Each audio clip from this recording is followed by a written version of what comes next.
1941년 6월 22일 바르바로사 작전이 시작되면서 무장 친위대는 하인리히 힘러의 직접 명령에 따라 다닐 작전 조직으로 통합되어 동부 전선으로의 배치를 준비했습니다. 가장 두려운 부대 중 하나는 동부 및 서부 전선에서 공포를 불러일으킨 치명적인 기갑 부대인 제2SS 기갑 군단이었습니다. 이들은 제3제국의 기계와 힘을 상징하는 강력한 티거와 판터 전차로 무장했습니다. 그들의 위풍당당한 이미지는 상징적인 검은색과 위장색 유니폼으로 더욱 강화되었는데, 그 유니폼은 전투를 위해서뿐만 아니라 권위와 공포를 표출하기 위해 디자인되었습니다. 그러나 그들을 위험하게 만든 것은 전쟁 기계뿐만이 아니었습니다. 그들의 군대는 돌격포 슈팅 개배율을 사용했습니다. 44는 최초의 현대식 돌격소총으로 미래의 전투용 소총의 기초를 마련한 혁명적인 자동 무기입니다.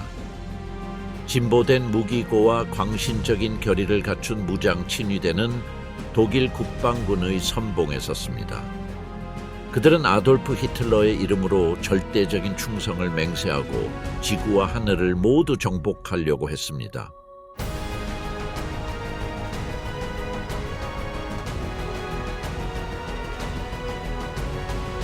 무장 친위대의 멈출 수 없는 부상, 엘리트의 탄생. 라이프슈탄다르테 SS 아돌프 히틀러는 창립 이래로 제3제국의 중은사 조직의 엘리트를 대표했습니다. 절대적인 충성심을 엄숙히 표현한 행위로 회원들은 아돌프 히틀러에게 변함없는 충성을 맹세했으며 의심 없이 그의 명령을 따르겠다고 맹세했습니다. 이 맹세는 SS의 통합의 시작을 의미했는데, 이 부대는 곧 무장 친위대 내의 개인 경비대에서 최상급 전투부대로 발전하게 됩니다. 1934년 레입스탄다르테는 이미 칼 디비츠가 디자인한 상징적인 검은색 유니폼을 선보였습니다. 그리고 권위와 확고한 규율의 이미지를 투사한 월터 핵 SS룬 문자가 새겨진 옷깃과 독특한 나치 완장 등의 휘장과 결합된 우아한 디자인 덕분에 쉽게 알아볼 수 있었습니다.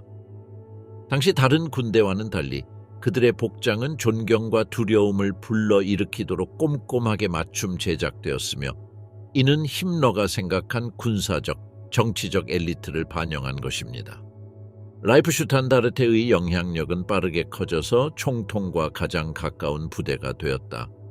이들은 단순한 경호원이 아니라 보좌관, 운전수, 개인 비서 등의 역할을 수행하며 충성스러운 엘리트들로 둘러싸인 지도자로서의 히틀러 이미지를 강화했습니다.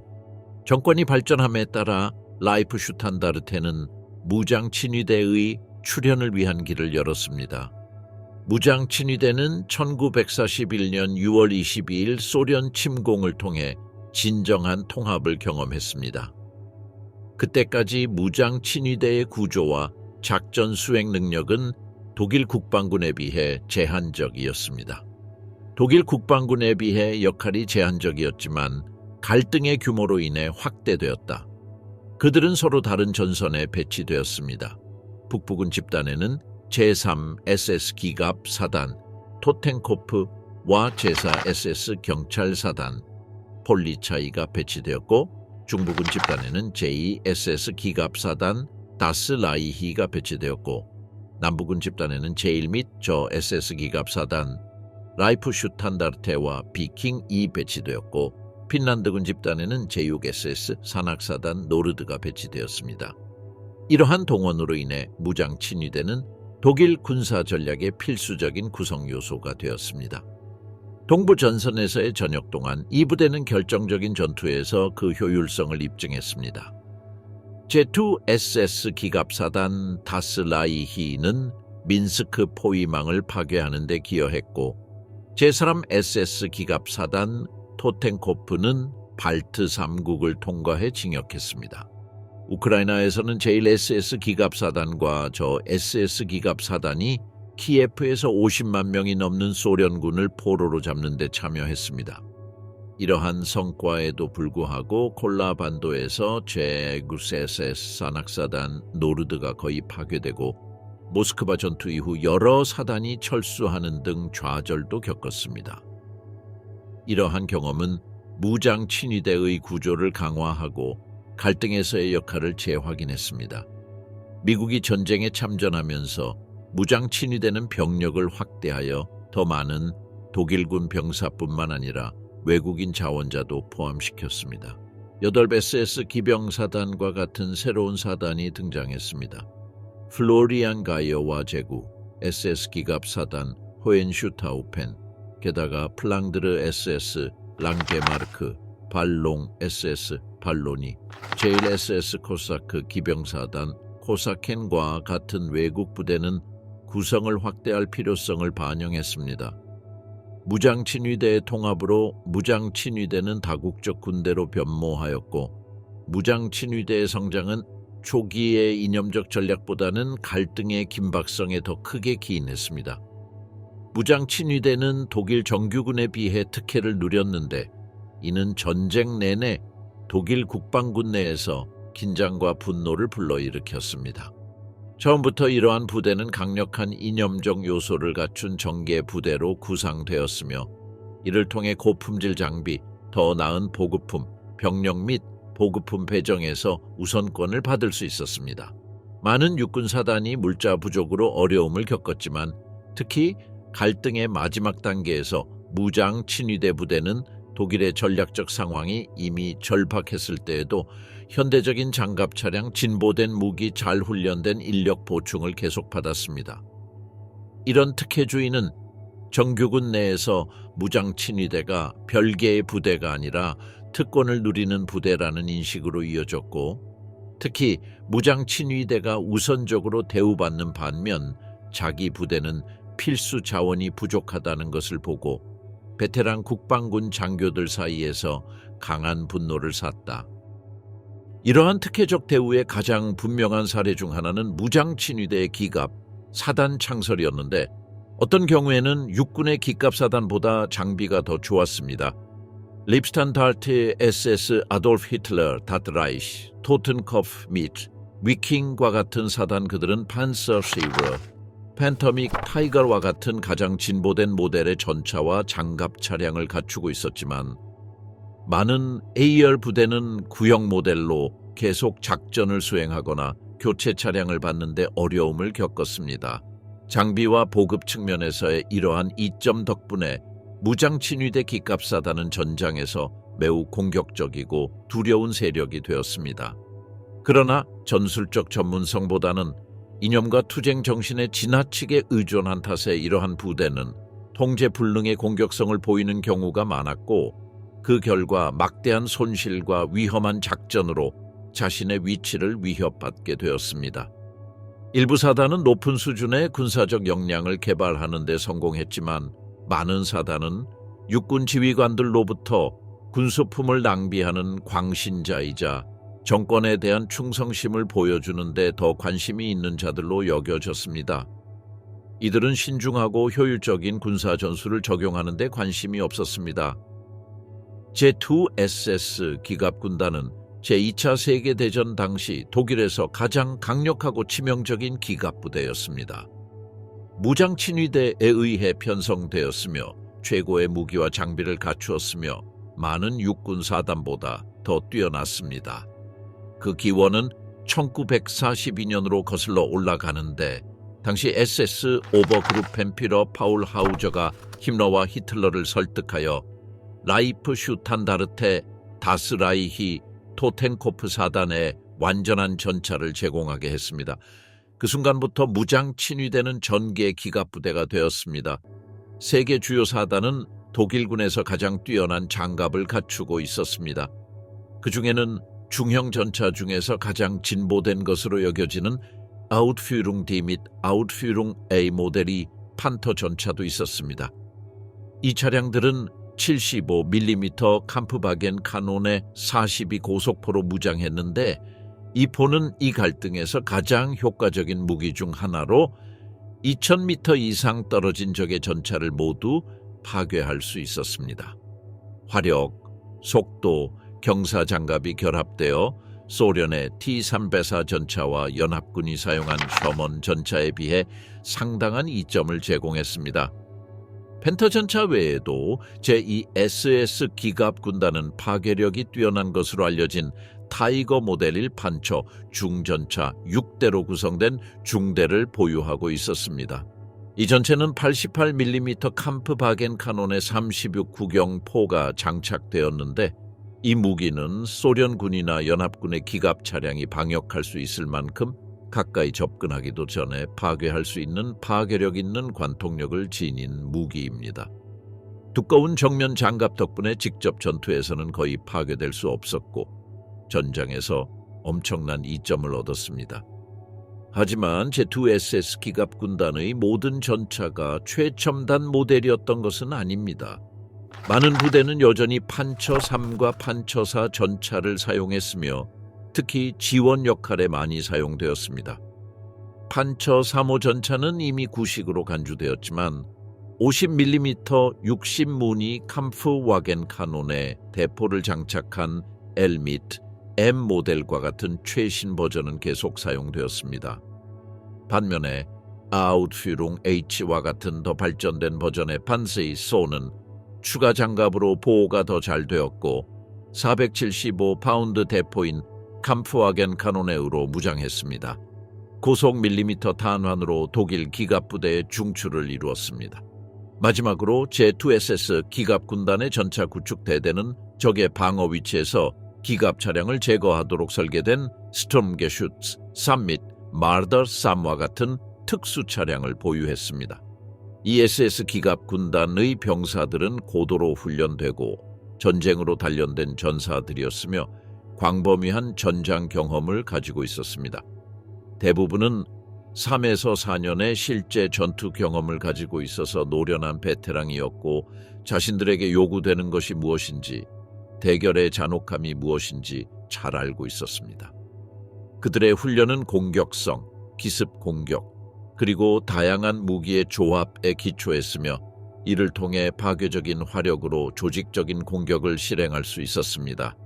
게다가 그들은 적에 비해 기술적, 전술적 우월성을 확신했고 이는 사기를 북돋우고 공격과 방어 모두에서 극도의 결의력을 가지고 싸우게 했습니다. 1943년 스탈린그라드 함락 이후 독일 국방부는 동부 전선의 군대를 재편해야 했습니다. 제2SS 기갑군단은 이 지역으로 긴급히 파견되어 에리 폰 만슈타인 원수 휘하의 남부 집단군에 배속되었습니다. 이 부대의 주요 임무는 독일 보급선의 핵심 도시인 하르키우의 함락을 막는 것이었습니다. 그러나 적군의 압도적인 수적 우세로 인해 하우저는 1943년 2월 15일에 군대를 철수한다는 어려운 결정을 내렸고 무슨 희생을 치르더라도 저항하라는 히틀러의 명령을 어겼다. 이러한 전략적 철수로 인해 제2S기갑 군단은 재정비하여 만슈타인의 군대와 함께 맹렬한 방역을 개시할 수 있었습니다.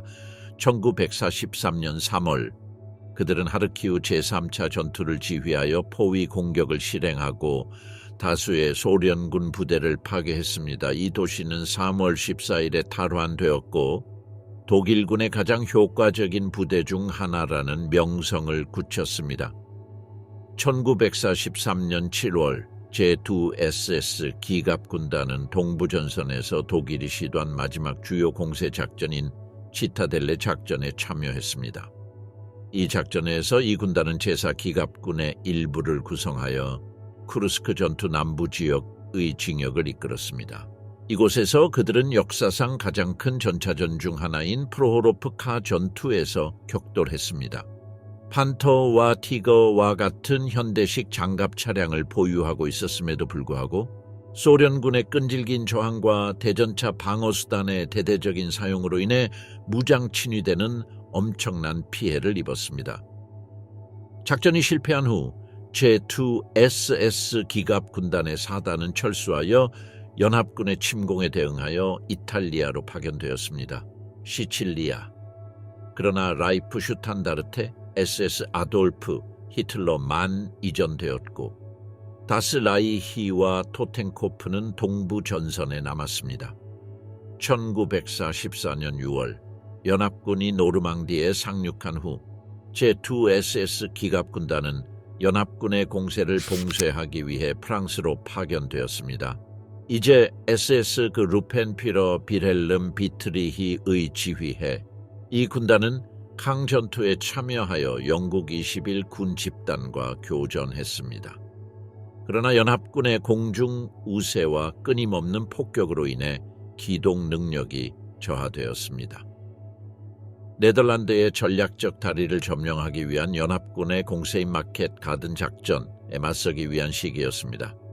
제2SS 기갑 군단은 영국 제1공수사단과 맹렬히 싸워 막대한 손실을 입히고 연합군의 진격을 저지하는 데 성공했습니다. 이후 1944년 12월 그는 요제프 디트리히의 제6 기갑군 휘하에서 벌지 전투에 참전했습니다. 그러나 바스토뉴에서 연료 부족과 미군의 저항으로 인해 서부 전선에서 연합군을 분열시키려는 공격의 목적은 달성되지 못했습니다. 1945년 초 제2SS 기갑 군단은 헝가리로 옮겨져 봄의 각성 작전에 참여했습니다. 이는 독일 국방군이 부다페스트와 발라톤 호수의 유전을 탈환하기 위해 벌인 필사적인 시도였습니다. 증원군에도 불구하고 이 공세는 완전히 실패로 끝났다. 그 이유 중 하나는 지형이 열악하고 소련군이 끈질기게 저항했기 때문이다. 상황이 급격히 악화되자 군단은 나머지 독일군과 함께 비엔나로 철수하여 적군에게 포로로 잡히는 것을 피하려고 노력했습니다. 1945년 5월 비엔나 함락 후 제2SS 기갑 군단의 마지막 잔존 병력은 보복을 두려워하여 소련에 항복하기보다는 서방연합군에 항복하기 위해 서쪽으로 도피를 시도했습니다. 마침내 1945년 5월 8일 대부분의 군인과 장교가 미군에 항복하면서 나치 독일의 가장 강력한 기갑부대 중 하나가 종말을 고했습니다. 무장친위대의 판처 베르페어 42와 네벨 베르퍼 2차 세계대전 동안 무장친위대는 전선에서 화력을 유지하기 위해 다양한 포병 기술을 활용했습니다. 그 중에서도 판처 베르퍼 42와 네벨 베르퍼 다연장 로켓 발사기는 파괴적인 화력과 심리적 공포를 제공하는 두 가지 무기 체계였습니다. 네벨 베르퍼, 일명 안개 발사기는 원래 독일군에서 로켓 포병 무기로 개발되었습니다. 첫 번째 모델인 150mm 네벨 베르퍼 41은 1910년에 도입되어 1911년 소련 침공 당시 전투에 처음 사용되었습니다. 그 효과는 즉각적이었습니다. 로켓을 사용했기 때문에 일반 포병보다 더 넓은 지역을 포격할 수 있었고 대규모 적진이나 요새화된 방어 위치를 타격하기에 적합했습니다. 네벨 베르퍼는 짧은 시간 안에 6발의 로켓을 연발로 발사하여 적의 사기를 파괴할 수 있었습니다. 발사체의 속도와 위력은 비행 중에 발생하는 귀청이 터질 듯한 특유의 소리와 결합되어 연합군 병사들은 이를 비명이라는 별명으로 불렀습니다. 미미 또는 미니 휘너라고도 불립니다.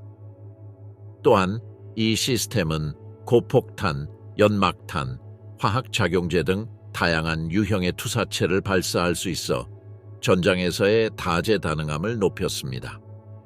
네벨 베르퍼의 주요 문제점은 로켓 발사 후 눈에 띄는 연기 흔적을 남겨 적의 포병이 신속하게 발사 위치를 찾아 방역할 수 있다는 점이었습니다. 이 문제에 대처하기 위해 독일군은 하나의 해결책을 고안했습니다. 로켓 발사기를 장갑체에 장착하여 기동성을 높이고 취약성을 줄이는 것입니다. 이렇게 해서 판처 베르퍼 42가 탄생했습니다.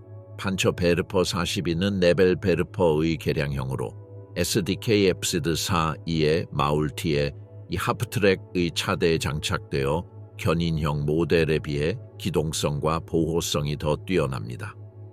이 전체는 150mm 발사관 10개가 장착되어 있고 최대 20발의 로켓을 운반할 수 있어 재장전 없이 2번의 일제 사격이 가능했습니다. 최고 속도 40km/h의 승무원 3명으로 구성된 이 시스템은 로켓의 파괴력과 각 공격 후 빠르게 이동할 수 있는 능력을 결합했습니다. 판처베르퍼는 화력이 강력함에도 불구하고 몇 가지 한계가 있었습니다. 로켓을 재장전하는 데 오랜 시간이 걸렸기 때문에 발사 속도는 비교적 느렸습니다. 게다가 8mm 장갑 은 총격에 대해서만 보호가 가능했습니다. 빛과 파편으로 인해 차량은 탱크나 대전차포의 공격에 취약합니다. 그러나 기동성이 뛰어나 사격 후 빠르게 이동할 수 있어 적군이 이를 제거하기 어려웠습니다. 판처베르퍼 42와 네벨베르퍼가 전투에서 최초로 의미 있게 사용된 사례 중 하나는 역사상 가장 큰 규모의 전차 전투였던 쿠르스크 전투에서 발생했습니다. 이 공세에서 독일군은 기갑 공격에 앞서 소련군의 진지를 약화시키기 위해 로켓 발사기를 대거 사용했습니다. 그러나 소련군의 저항과 대전차 방어시설의 광범위한 사용으로 인해 독일군은 많은 사상자를 냈습니다. 연합군은 판처베르퍼를 만났습니다. 노르망디 전투 중에 그 피해는 파괴적이었습니다. 강구역에 가장 많은 기갑 부대가 집결한 것에 맞선 영국군과 캐나다군은 로켓 공격을 받아 엄중한 처벌을 받았다. 제83, 84 베르퍼 연대로 구성된 제7 베르퍼 여단은 1112고지의 연합군을 향해 8,000톤이 넘는 탄약을 발사하여 연합군의 진격을 방해했습니다. 독일의 아르덴 공세 당시 판처베르퍼는 기갑 공격에 앞서 포격에서 중요한 역할을 했습니다. 바스토뉴에 있는 미군의 방어 진지가 로켓 공격을 받았고 이로 인해 연합군은 혼란과 공황 상태에 빠졌습니다. 그러나 보급품과 연료가 부족하여 공세의 마지막 단계에서는 이러한 무기의 효과가 제한되었습니다. 판처베르퍼의 마지막 위대한 활용 이 사건은 베를린 방어 중에 일어났습니다. 절박한 상황에 처한 독일군은 마지막 로켓 발사기를 사용해 수도 거리에서 소련군의 진격을 막았습니다. 그들의 노력에도 불구하고 붉은 군대의 수적, 물질적 우위로 인해 1945년 5월 2일에 도시가 함락되었습니다. 슈트룸게베어 44 역사를 바꾼 돌격소총의 탄생. 2차 세계대전 당시 독일군은 기관총의 화력과 표준소총의 기동성을 결합한 무기가 필요했습니다. 이렇게 하여 최초의 현대식 돌격소총인 STG-4EV가 탄생했습니다. 1942년 휴고 슈마이저와 엔지니어 팀이 개발한 STG-4는 사거리와 발사 속도의 완벽한 균형을 이루는 중간 구경과 같은 핵심 혁신 기술을 통합했습니다. 그 영향은 무장 친위대의 정예부대가 가장 효과적으로 느낄 수 있었는데 이들은 아르덴 전투와 같은 결정적인 전투에서 이를 큰 효과를 거두었습니다. 이 무기는 전장에 혁명을 일으켰지만 그 생산 과정은 예상했던 것보다 훨씬 더 복잡했습니다. 아돌프 히틀러는 슈트룸게베어 44를 100만 대 생산한다는 야심찬 계획을 세웠습니다. 매달 2억 개 이상의 카트리지 생산이 계획되어 있었고 이를 위해 전례 없는 규모의 인력과 자원이 동원되어야 했습니다. 이러한 엄청난 생산량을 충족하려면 8만 6천 명의 추가 인력이 필요했지만 독일은 숙련 노동력 부족으로 인해 이미 심각한 물류 문제에 직면해 있었기 때문에 이 수치를 충족할 수 없었습니다. 독일의 산업은 이미 한계에 도달했고 나라는 여러 전선에서 전쟁에 직면해 있었습니다. 무기 생산만이 유일한 과제는 아니었습니다. 공급선의 긴장과 독일 공장에 대한 연합군의 지속적인 압력으로 인해 예상한 수치를 달성하는 것이 어려웠습니다. 전쟁 초기에 독일군은 전술과 무기를 재검토해야 했습니다. 표준 규격 소총인 카르 98K는 장거리 전투에는 효과적이었지만 러시아와 같이 거리가 짧고 전투가 더 잦은 지역의 최전선 전투에서는 더 다재다능한 무기가 필요하다는 점이 부각되었습니다. 독일 엔지니어들은 돌격소총의 화력과 기관 단총의 기동성을 모두 갖춘 새로운 무기를 개발하기 시작했습니다. 그 결과는 슈투름 게베어였습니다. 40사리는 7.9x33mm 중간탄을 사용하는 돌격소총으로 사거리와 화력의 균형을 이루었습니다. 혁신적인 디자인은 군비의 새로운 시대를 열었습니다. STG-24리는 자동 및 반자동 사격이 모두 가능하여 지형 변화에 대한 신속한 대응 능력과 기동성이 필수적인 현대전의 이상적인 도구였습니다. STG-24리는 처음 개발될 때부터 주로 제3제국의 군사 엘리트인 무장 친위대를 대상으로 제작되었습니다. 잔혹함과 이념적 열정으로 유명한 이 부대는 독일의 전쟁 전술을 한계까지 밀어붙이는 임무를 맡았습니다. STG-4립은 그들의 전투 방식에 완벽하게 적합했으며 군대가 빠르게 움직이고 지형의 상황에 맞게 사격 방식을 조절할 수 있었습니다. 전통적인 소총이 장거리에서 더 효과적이었던 반면 STG-44는 근접전과 공격 상황에서 탁월한 성과를 보였으며 지상에서 결정적인 이점을 제공했습니다.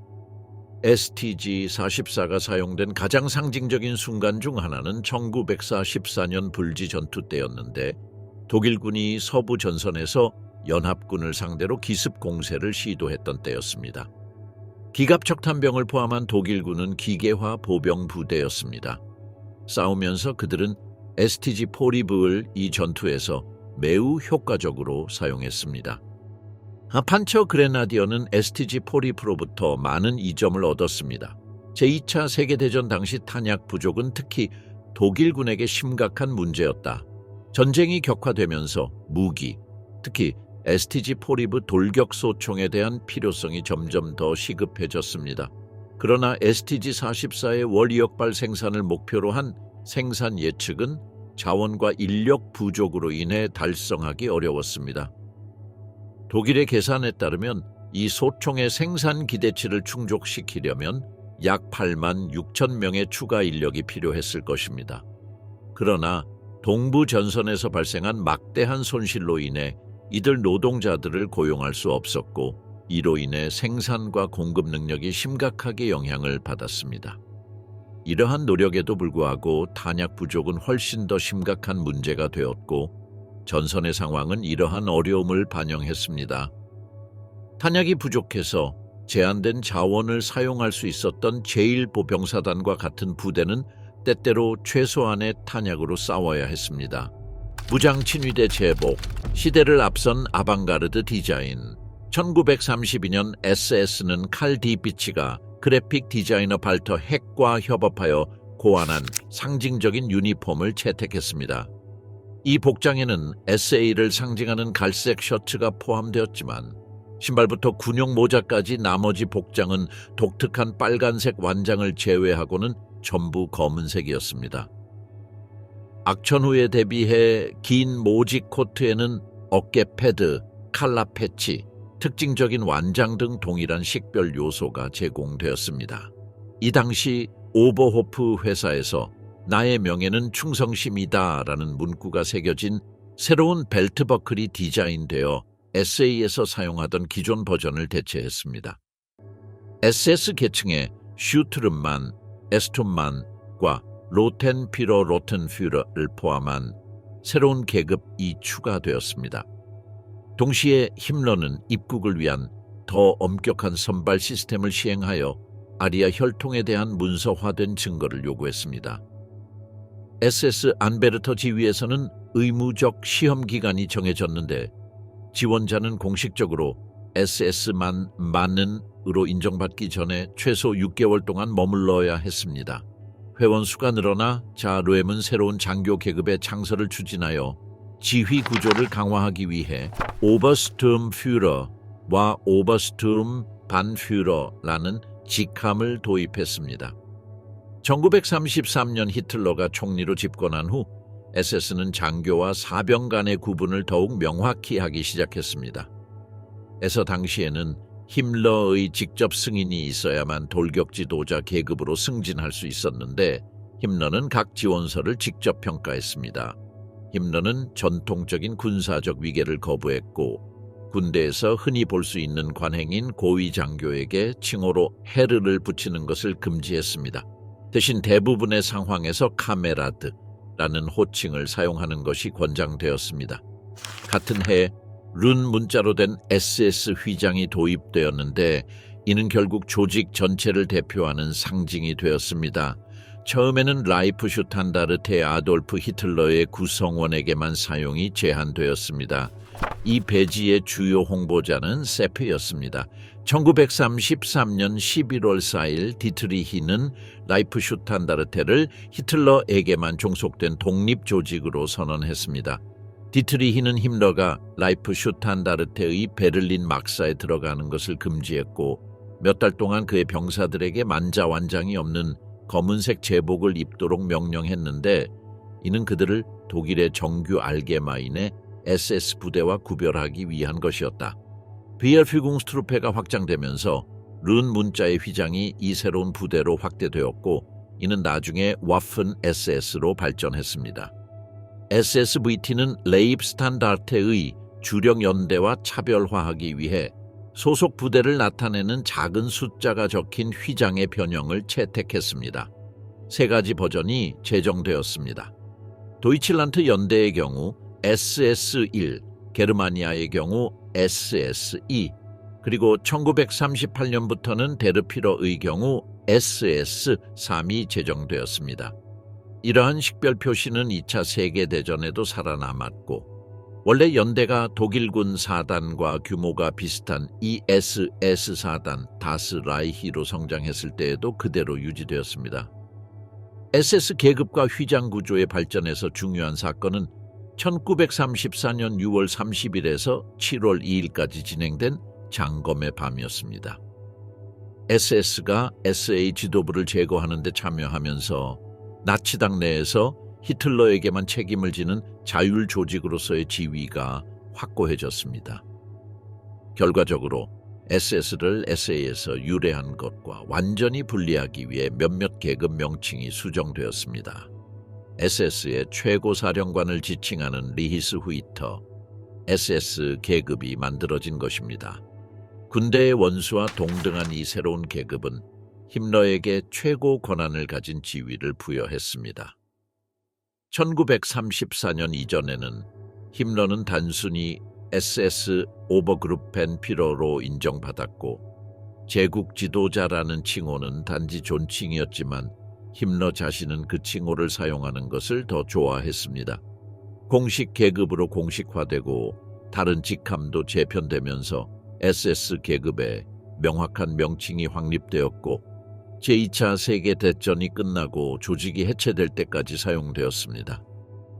알게마인의 SS의 회색 군복은 베르마흐트와 비슷한 견장을 통합하여 더 군인다운 모습을 갖추게 되었지만 SS 장군들은 1012년까지 은색으로 따은 견장을 계속 착용했습니다. 이 기간 동안 SS 오버후어 계급은 장군 지위를 잃고 대령과 동등해졌습니다.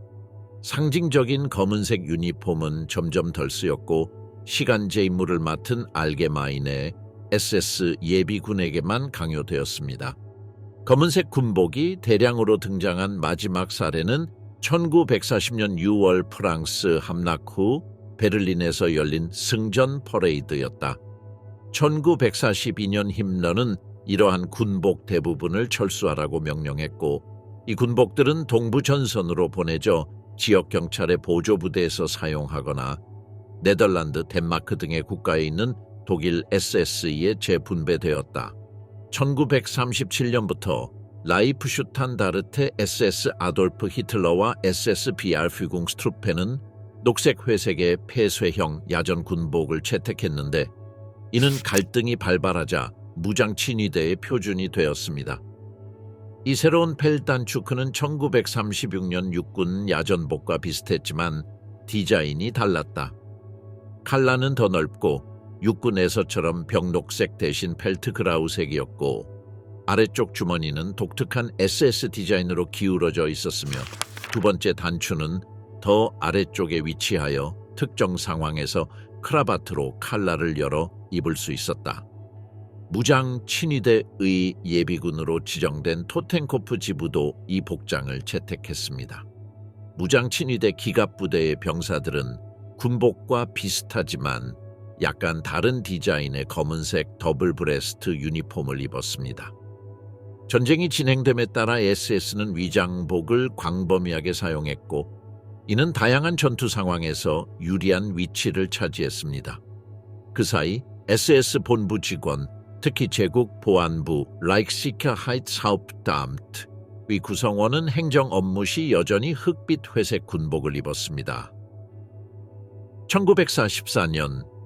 1945년 겨울의 아르덴 공세 동안 무장 친위대 기갑 척탄병은 숲과 눈 덮인 지형에서 은폐성을 극대화하도록 설계된 첨단 위장복을 사용했습니다. 군복은 한쪽 면은 갈색과 녹색 계열의 패턴이 있고 다른 쪽 면은 눈이 많이 내리는 환경에서 사용할 수 있도록 흰색으로 된 양면 위장 재킷으로 구성되어 있습니다. 추위에 대한 보호력을 강화하기 위해 위장 바지와 내장형 후드도 사용되었습니다. 또한 겨울용 장갑과 부츠가 함께 제공되어 극한 환경에서의 이동성과 생존성을 보장했습니다. 아르덴의 무장 친위대 위장복은 군복에 대한 그들의 전술적 접근과 혁신을 명확하게 보여주는 사례였다. 기갑 척탄병, 나치의 테러의 기갑 보병. SS 기갑 척탄병은 제2차 세계대전 당시 독일 기갑사단과 긴밀히 협력하여 작전을 수행하도록 설계된 무장 친위대 와펜 SS의 기계화 보병 부대입니다. 이러한 부대는 기갑의 기동성과 화력을 보병의 유연성과 결합하여 전장에서 신속한 진격을 하고 전략적 위치를 확보할 수 있었습니다. SS 기갑 척탄병대는 SDKF제와 같은 장갑 병력 수송차를 사용하여 판처 전차와 함께 작전하도록 훈련을 받았습니다.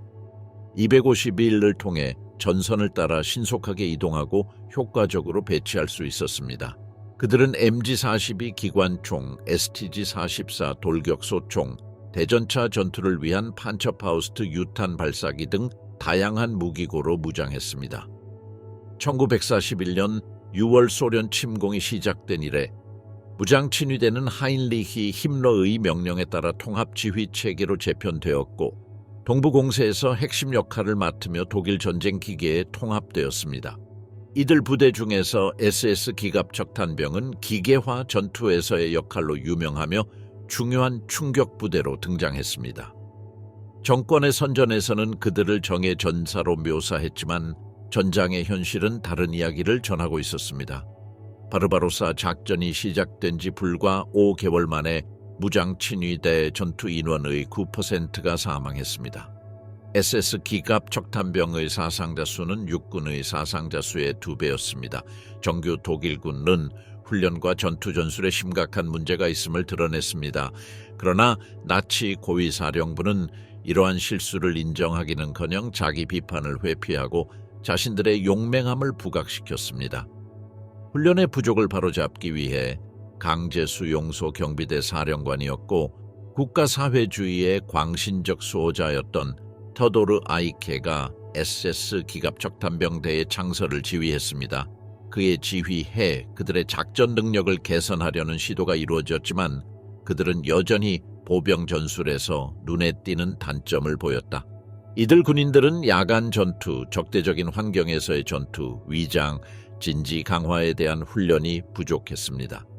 또한 그들은 사격 규율과 기갑부대와의 협력에 있어서도 부족함을 보였다. 기갑척탄병연대에 배치된 장갑 차량의 수를 늘려서 준비 부족을 메우기로 결정했습니다. 이 결정은 이들 군대를 기계화 전쟁에 특화된 혼합형 군대로 전환하여 그들의 능력을 향상시키는 것을 목표로 합니다. 전장에서의 성과. 그러나 장갑 차량의 대량 수송에 대한 경험 부족으로 인해 운영상의 문제가 발생했습니다. 2차 하르키우 전투 당시 소련군이 잠시 도시를 탈환했을 때 SS 기갑 척탄병들은 적의 손에 온전히 넘어가는 것을 막기 위해 약 30대의 기갑 전차를 파괴해야 했습니다. 이후 독일군이 도시를 탈환했지만 이 사건은 이들 부대가 장갑 차량을 전술적으로 사용하는 데 있어 기술이 부족하다는 것을 여실히 보여주었습니다. 보병 전투 훈련이 부족하고 장갑 차량과 보병을 조정하는 데 있어 경험이 부족한 것은 SS 기갑 척탄병대의 약점을 드러냈다. 판처사, 판터, 티거 등 첨단 전차를 갖추고 있었음에도 불구하고 전문성이 부족하여 전장에서의 효율성이 제한되었습니다. 이들 군대가 기계화 부대를 사용하는 데 있어 허용 가능한 전술적 수준에 도달하려면 전쟁 내내 긴 학습 과정이 필요했습니다. 전쟁이 진전되고 독일의 갈등이 더욱 절박해지자 힘레는 그는 SS 기갑 척탄병대가 전개 부대라는 이미지를 최대한 활용했습니다. 전투에서 거둔 작은 성공도 과장되어 히틀러에게 직접 전달된 영웅적 업적으로 변질되었다. 이런 유형의 선전을 통해 힘러는 자신의 권력을 강화하고 무장 친위대에 더 많은 자원을 확보할 수 있었습니다. 1941년 바르바로사 작전이 실패한 후 히틀러는 무장 친위대에서 미래의 국가사회주의 독일 국방군의 모델을 보기 시작했습니다. 즉, SS 기갑 척탄병이 기계화 돌격 보병으로서 중심 역할을 하는 것입니다. 힘러에게 이는 제3제국의 기관 내에서 더욱 큰 지위 상승을 의미했고 전장에서 대응할 뿐만 아니라 나치 정권의 이념적 정치적 도구로 사용되는 군사화된 세력에 대한 통제력을 그에게 부여했습니다. 독일 국민들 사이에서 신화를 강화하기 위해 SS는 당시 유명한 그래픽 디자이너인 오토마르의 재능을 요청했습니다. 안톤. 그가 꼼꼼하게 만든 포스터는 무장 친위대의 매우 매력적인 이미지를 투사했으며 청소년의 관심을 끌고 입대를 장려하도록 전략적으로 디자인되었습니다. 이 시각적 선전을 통해 이 조직은 히틀러의 개인 경호원으로 복무하는 것이 얼마나 영광스러운 일인지 강조하며 조직에 합류하는 것을 독특한 기회로 제시했습니다. 이러한 모집 전략은 이념화된 전투 세력의 새로운 구성원을 유치하는 핵심 도구가 되었습니다. SS 선전 기계는 단순한 포스터에만 국한되지 않았습니다. 힘러그는 각 부대의 작전을 수행하며 각 전투를 기록하고 그들의 업적을 칭찬하는 게시판을 만든 전쟁 특파원으로 구성된 특별팀을 만들었습니다. 이런 보도는 신문, 라디오, 기타 매체를 통해 재생산되고 확산되어 대대적인 미디어 캠페인의 기반이 되었습니다. 게다가 영화관에 상영된 뉴스 영화에는 매주 2개에서 3개의 세그먼트가 무장 친위대에 대한 내용으로만 채워져 있었고 이로 인해 무장 친위대의 이미지가 나머지 독일군보다 더 강해졌습니다. 그의 이미지를 구성하는 데 있어서 아무것도 우연에 맡기지 않았습니다. 웰막 동안 선전에서 단조로운 대형 행진을 하는 군인들의 장면으로 표현되었던 것과 달리 무장 친위대는 새로운 시각적 전략을 채택했다. 즉, 뚜렷한 군복을 입고 총격과 파괴에 둘러싸인 채 행동하는 군인들을 영상에 담아 용맹과 공격성의 이미지를 투사했다. 청중들은 매료되었습니다. 신화는 공고화되었습니다. 그들은 엘리트로 묘사되었습니다. 그러나 SS 전사들에 대한 이런 이상화된 인식은 너무 늦게 무너졌습니다. 전쟁의 마지막 몇 달 동안 연합군이 신문을 실시하면서 정규군 보병과의 차이가 분명해졌습니다. 갈등이 끝나기 불과 2달 전, 미국 정보부는 무장 친위대에 대한 견해를 제고하기 시작했고 신화에서 벗어나는 명확한 변화가 일어났습니다. 하지만 관점의 변화는 너무 늦었습니다. 그 무렵 무장 친위대가 정계 부대라는 이미지는 이미 역사 속에 깊이 뿌리내리고 있었습니다. 이틀 전인 12월 17일 연합군 사령부는 파이퍼의 징역을 차단하고 말메디에서 방어선을 구축하는 임무를 띠고 미국 제30보병사단을 오이펜 주변에 배치하라고 명령했다. 스투몽까지. 미군이 위치를 확보하자 제119보병연대는 스토우몽에서 진지를 구축했고 제117연대는 후퇴하여 스타벨로에서 재편성하여 파이퍼가 무시했던 일부 지역을 탈환했습니다. 연합군 작전이 성공적이었다면 캄프그룹의 파이퍼는 나머지 라이프 슈탄다르테에서 고립될 것입니다. 12월 18일 19일 밤 캄프그룹의 파이퍼는 스투몽 외곽에서 멈췄다. 파이퍼는 도시에 적군이 있다는 것을 알고 있었지만 그들의 수나 방어 능력에 대해서는 확신할 수 없었기 때문에 새벽까지 기다려 공격을 시작하기로 결정했습니다. 1944년 12월 19일 새벽녘에 캄프그룹에는 파이퍼는 스투몽을 상대로 공세를 시작했습니다. 미군의 저항은 격렬했지만 격렬한 전투 끝에 파이퍼의 군대는 도시를 점령하는 데 성공했습니다. 가장 중요한 순간은 독일의 방외도 차량 이 거리로 돌격해 집집마다 소탕 작전을 개시하고 해당 지역을 완전히 장악하고 수많은 연합군 포로를 사로잡았을 때였습니다. 독일군은 위치를 공고히 한 후 재정비를 위해 잠시 멈췄다. 미군 장비는 압수되었고 피해 평가가 이루어진 후 징역이 계속되었습니다. 다음 목적지는 스토몬트 외곽에 있는 작은 기차역이었습니다. 그러나 첫 번째 펜터 전차가 등장했을 때 그는 길을 따라 운전하다가 구분길을 돌았는데 강력한 폭발이 그 장소를 뒤흔들었다. 위장한 위치에서 발사된 90mm 총알이 탱크의 장갑을 뚫고 즉시 파괴되었다.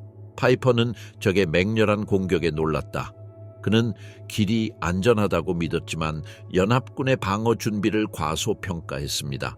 선봉대에 더 많은 포탄이 떨어지자 그는 자신의 부대가 위험에 처해 있다는 것을 깨달았습니다. 다른 선택의 여지가 없자 그는 부하들에게 공격을 계속하기 전에 잠시 멈춰서 추가 명령을 기다리라고 명령했습니다. SS 대령은 자신의 부대가 처한 상황을 평가한 후 자신의 위치가 매우 중요하다는 것을 금방 깨달았습니다. 역의 상실과 스타벨로트의 진전 부족으로 상황은 더욱 복잡해졌습니다. 미군, 특히 제117보병연대와 제743 전차 대대는 스테르와 르나르몽에서 공세를 개시하여 스타블로를 완전히 탈환하는 데 성공했습니다. 더욱 우려스러운 점은 미군이 접근 경로를 다시 장악하면서 재보급의 가능성이 완전히 차단되고 캄프그룹페가 고립되었다는 점입니다. SS 기갑사단의 나머지 부대원 인파이퍼. 연료 공급이 거의 고갈되자 파이퍼는 펜터 부대의 철수를 명령했습니다. 스토우몬트 방향으로 경계를 설정했습니다. 라글레즈 주변에서 방어 태세를 취한 채 적군의 방어선과의 연결을 재확립할 방역을 기다리고 있었습니다. 포위망을 돌파하기 위해 한센 캄프그룹페는 징역하여 파이퍼를 고립해서 구출하라는 명령을 받았습니다. 그러나 트루아퐁을 돌파하려 시도했을 때 그의 군대는 강력한 미군의 저항에 부딪혀 더 이상의 진전이 불가능해졌습니다. 전투가 끝난 후 미군은 살름강 서쪽으로 철수하면서 독일군이 강을 건너지 못하도록 다리를 파괴했습니다. 트루아퐁 다리가 무너지자 한센은 다른 경로를 찾아야 했고 남쪽의 로쉘린발에서 대안을 찾았습니다. 오후 5시 30분 장갑 차량의 지원을 받은 독일 보병이 다리에 대한 공격을 시작했습니다. 하지만 그들이 강을 건너기 전에 307대대 공수공병대가 이전에 설치된 폭발물을 폭발시켜 구조물을 강 속으로 가라앉혔습니다. 이로써 캄프그룹페 해방의 마지막 희망이 파이퍼가 사라졌습니다. 구조 실패에 직면한 루프트와페에 포위된 군대에 공수물자를 투하하려고 시도했습니다. 그러나 작전은 재앙으로 끝났습니다. 협조가 부족해서 탄약, 식량, 물이 담긴 컨테이너가 미군이 장악한 곳에 떨어졌습니다. 재보급이 불가능하고 자원도 부족해지자 파이퍼는 위치를 포기할 수 있도록 허가를 요청했습니다. 마침내 그는 후퇴 명령을 받았다. 시간을 벌기 위해 그는 미군의 속도를 늦추는 임무를 맡은 소규모 후위대를 남겨두고 대부분의 병력이 탈출하도록 했습니다. 그들은 후퇴하면서 6대의 킹 타이거와 12대의 팬터 전차를 포함하여 100대가 넘는 차량을 남겨두었는데 연료 부족으로 인해 버려졌습니다. 캠프그룹의 파이퍼, 무장 친위대의 마지막 공세, 서부 전선에서 이루어진 마지막 대규모 독일 공세인 불지 전투에서 나치 최고 사령부는 대담한 전략을 선택했습니다. 즉, 가장 강력한 병력을 북부 지역에 집중하고 무장 친위대의 정예사단이 적의 방어선에 결정적인 돌파구를 마련할 것이라고 믿었던 것입니다. 제1SS 기갑사단 라이프슈탄다르티 아돌프 히틀러와 제12SS 기갑사단 히틀러 유겐트는 공격을 지휘하기 위해 선택된 부대였으며 무슨 희생을 치르더라도 엔트베르펀 항구까지 진격하여 연합군과 협상하도록 강요하는 임무를 맡았습니다. 이 공격의 중추는 제1SS 기갑사단이었는데 이 부대는 전투 경험이 있는 노련한 군인과 전장에서 자신의 능력을 증명하고 싶어하는 젊은 신병들로 구성되었습니다. 그 용량 이 공세는 중전차, 기동포병, 대공포 부대가 결합된 인상적인 작전으로 연합군의 저항에 치명적인 위협이 되었습니다. 그러나 이 공세 속에는 독일군의 맹렬한 공격을 상징하는 한 부대가 있었습니다. 바로 캠프그룹페였습니다. 야심찬 요아킴의 지휘 아래 파이퍼. 이 충격파는 북부 지역에서 가장 두려운 세력이었으며 빠른 속도로 진격하며 경로에 파괴적인 피해를 입혔습니다. 그들이 수행한 잔혹한 작전과 공세에서의 핵심적 역할은 그들을 독일이 전쟁의 균형을 자신들에게 유리하게 바꾸려는 마지막 시도의 상징으로 만들었습니다. 아르덴 공세 당시 SS 오버스트 그루펠러 요제프 세프 디트리히가 지휘하는 제6기갑군은 가장 경험이 풍부한 무장 친위대 부대로 독일군의 공격을 이끌었습니다. 주된 임무는 엔트워프를 돌파하는 것이었고 하소 폰 만 토이펠이 지휘하는 저 기갑군은 브뤼셀을 향해 진격하는 임무를 맡았습니다. 남쪽 측면에서는 에리히 브란덴베르거가 이끄는 제7군이 룩셈부르크 국경에서 독일군 방어선을 보호했습니다. 이 공세 속에서 제1SS 기갑사단 라이프슈탄다르티 아돌프 히틀러는 각각 특정 임무를 맡은 4개의 전투단으로 나뉘었습니다. 그중 캠프그룹페, 파이퍼 페이펠, 요아킴의 지휘해 파이퍼가 작전을 지휘했다. 동부 전선의 참전 용사이자 기갑전 전문가인 파이퍼는 그의 부대가 따라야 할 경로에 대해 우려를 표명했습니다. 아르덴의 험난한 지형은 좁고 유지관리가 제대로 되지 않은 도로를 포함하고 있어 그들의 진격을 어렵게 만들었습니다. 하지만 그 전략이 히틀러가 직접 고안한 것이라는 사실을 알게 되자 그는 그 임무를 수락할 수밖에 없었다. 군대는 4개의 주요 부대로 조직되었습니다. 캠프그룹페 요아킴 감독의 파이퍼, 막스 한센의 지휘해 캠프그룹페 한센, 캠프그룹페 케니텔은 구스타프 케니텔이 이끄는 회사입니다. 그리고 캠프그룹페 루돌프 산디그가 지휘하는 산디그. 공세 초기에 파이퍼와 그의 부대는 아르덴을 돌파하며 여러 장애물을 극복하고 초기 목표 중 몇 가지를 달성했습니다. 1944년 12월 18일 그는 후위군에게 스타벨로스에서 미군의 저항을 제거하라고 명령했습니다. 계속해서 전진하세요. 이 결정은 자신도 모르게 그의 캠프그룹페의 운명을 결정지었습니다.